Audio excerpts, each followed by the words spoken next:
Blind women's టీ20 world cup 2026 November 10 నుంచి 24 వరకు జరిగాయి.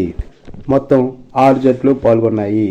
India, Nepal, Pakistan, Sri Lanka, Australia, United States. ఈ మ్యాచ్లు ఢిల్లీ, బెంగళూరు మరియు శ్రీలంకలో జరిగాయి.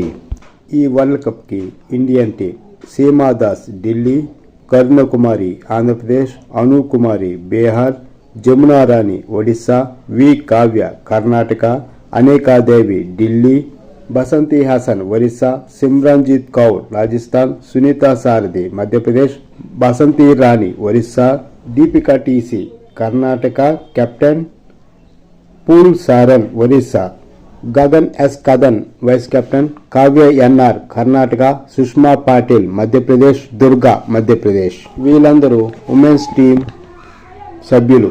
ఇండియా లీగ్ దశలో శ్రీలంక, ఆస్ట్రేలియా, యుఎస్ఏ, పాకిస్తాన్లపై గెలిచి సెమీఫైనల్కు చేరింది.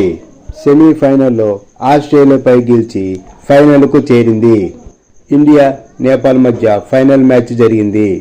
ఫైనల్ మ్యాచ్ శ్రీలంకలోని కొలంబోలో జరిగింది. మొదట నేపాల్ బ్యాటింగ్ చేసింది. 114కి 5 వికెట్లు పడ్డాయి 20 ఓవర్లకి. ఇండియా సెకండ్ బ్యాటింగ్లో 12.1 ఓవర్కి 117 రన్స్ కొట్టి 3 వికెట్లు పడ్డాయి. పూలే శరణ్ 27 బాల్కి 44 రన్స్ కొట్టింది. బ్లైండ్ ఉమెన్స్ టీ20 వరల్డ్ కప్ ఇండియా సొంతం అయింది.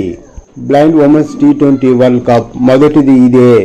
వికలాంగులైతేనేం ప్రతిభ ఉంటే రాణిస్తారని నిరూపించారు ఈ మహిళలు. ఈ విజయం భారతదేశంలోని వికలాంగ యువతకు ఎంతో స్ఫూర్తినిస్తుంది.